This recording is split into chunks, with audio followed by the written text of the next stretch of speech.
Fueled by Donut Country and McDonald's on 1019, 100.5, 1450, WGNSSports.com, and BigGTV.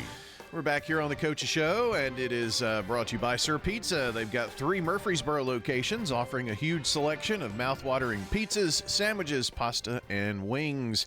Order your favorite online at sirpizzatn.com. They've got a cool app, too, you can check out.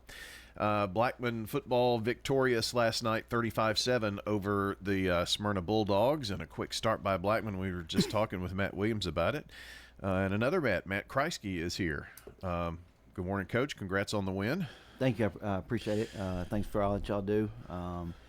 Promoting these high school sports in Rutherford County and getting these kids' names and out there. So it was a great night at the Inferno last night.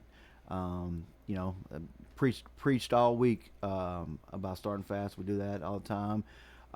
You always worry about coming off fall break, how you going to play. Yeah. Week off. Us as coaches don't like a week off. I thought we had 2 really good practices over fall break. Come back. I didn't think we started off the week well. I was a little concerned.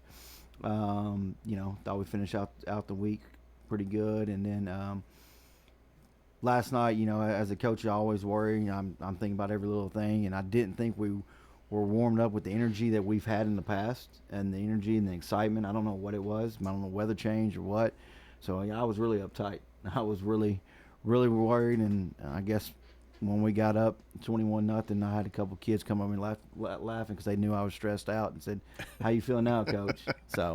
But yeah, kids did great. I thought defense played well. Really, really impressed with defense. Like you said, they gave the offense a short field a couple times. So when we get a short field like that, there's no excuse not to punch it in. Thought Javion had a great game. Was not mistaken. Is it 5 for 8? Was he 5 for 8? I saw 5 for 7. 5 for 7. Almost 180 yards. Yep. 2 of those was to Brylan. Brylan's had the past 2 weeks has 2 really, really great games. What's special about him is he not only catches the ball, can make people miss and yards after catch, but his blocking makes him pretty special. You see his highlight film, not only his catches but also his open field blocking is too.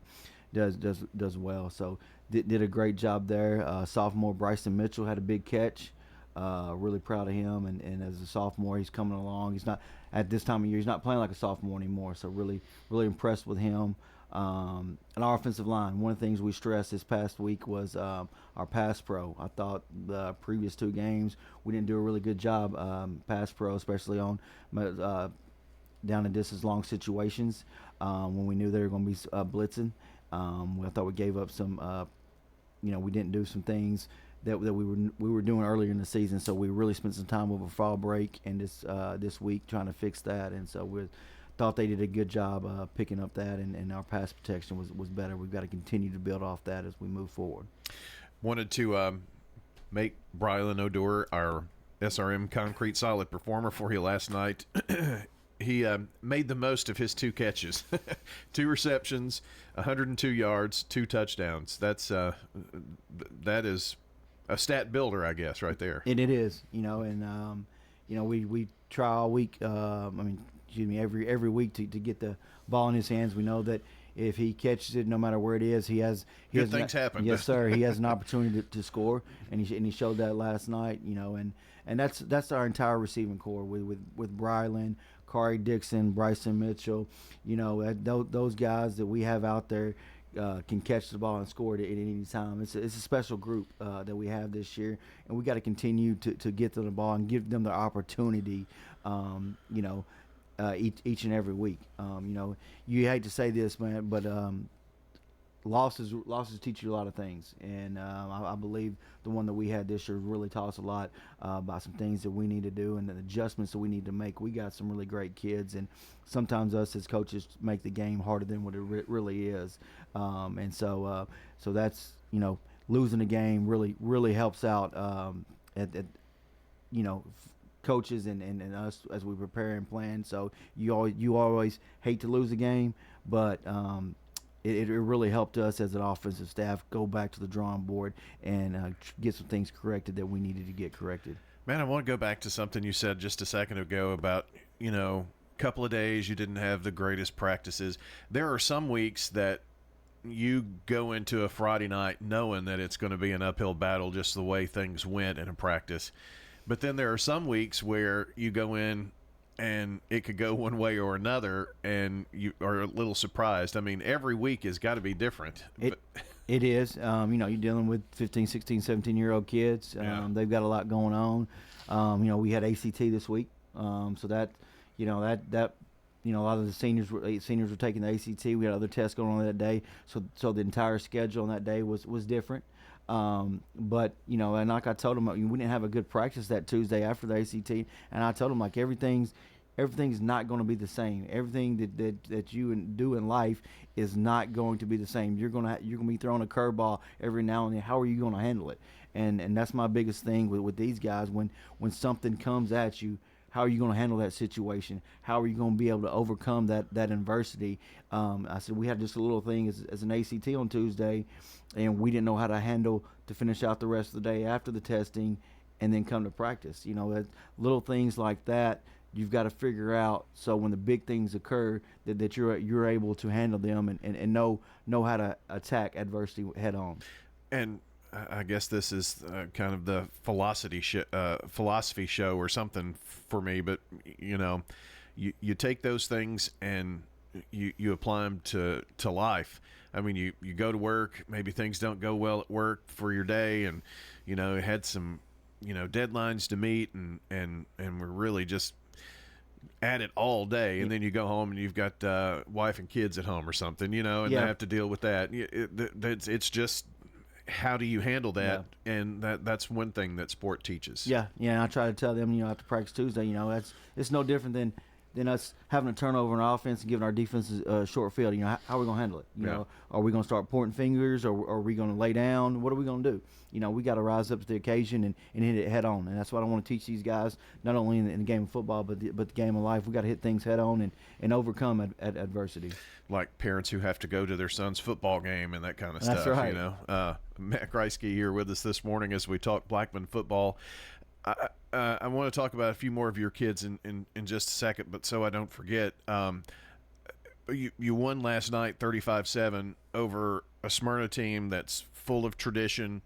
They have possibility. I mean, you're talking about playing a team that could easily make the playoffs in this region. So, I mean, there were a lot of good things that happened for your team last night. Yeah, Smyrna's a really good football team. Don't take anything away from the scoreboard. We were very fortunate of those turnovers and able to get up on them really quick.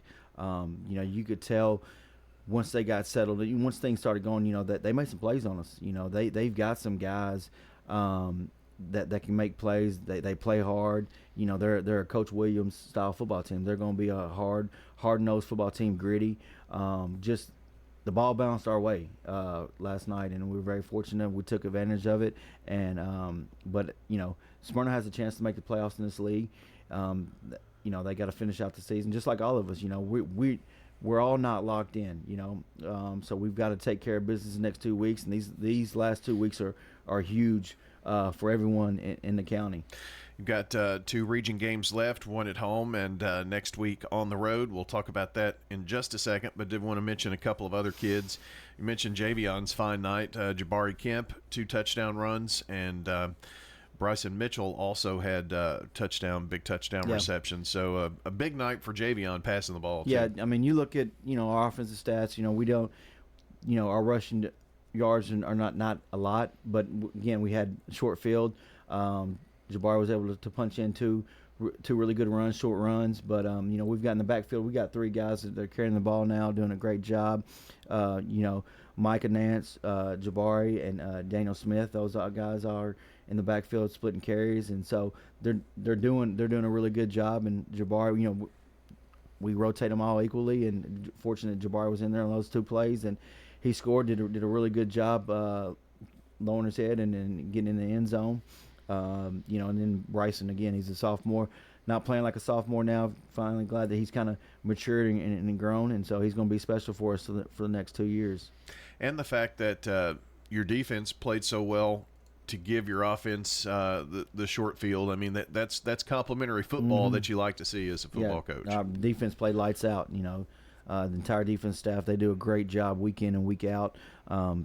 James Stewart had a great game. Really proud of him. Him and Trammell, two of our defensive linemen, did a really good job. We got our linebackers did play exceptional. Bowles had a really good job. He's in on a couple key plays. And our secondary with AD did a great job. Trey Thornton, another one, a junior that's played really well for us this year. Really proud of him, how he's come along this year. So our entire defense, at all times, we have 11 guys flying the football, and they're just creating havoc, and they're fun to watch every play because they're jacked up and they're ready to go, and they love the game. They love playing for each other, and it's just they're a fun group to watch. Next week on the road at Siegel. Siegel is one of those teams that still has the possibility. They've got some. They're kind of one of those teams that are backed up in the corner. They need a win over your team to make playoffs, and that's kind of a tough or a scary team to play, especially on the road. Yeah, we go to Siegel. It'll be a great environment, and like I tell the kids, we're gonna get everyone's best shot because it's not over. Everybody from here on out is trying to make the playoffs week in and week out. It's basically a playoff game for us since fall break. Since we played Stewart's Creek, we felt like that every game's a playoff game. So we've got to prepare. Got to have a good week of practice. Be ready for Friday night, and and it'd be a huge game at Siegel. Well, good luck in that one, Matt. Appreciate you coming in this morning. Congrats on the win. And I hope you had a good crowd last night too. Yeah, it wasn't bad. It wasn't a bad crowd. Bart Smith Field is always exciting and fun. They with the new lights and the video board, it makes a good atmosphere and a good Friday night for us. Boy, it's just, if you haven't been to a high school football game in the last 5 years, you're missing out. Yeah. I mean, it's changed a lot. Yep. It really has. All right, appreciate you coming in this morning. Thank you. That's Matt Kriesky joining us talking Blackman football on the Coach's Show, brought to you by State Farm agents Andy Womack, Dana Womack, Celeste Middleton, Alex Williams, Ron Reeves, and Emerson Williams. Like a good neighbor, State Farm is there.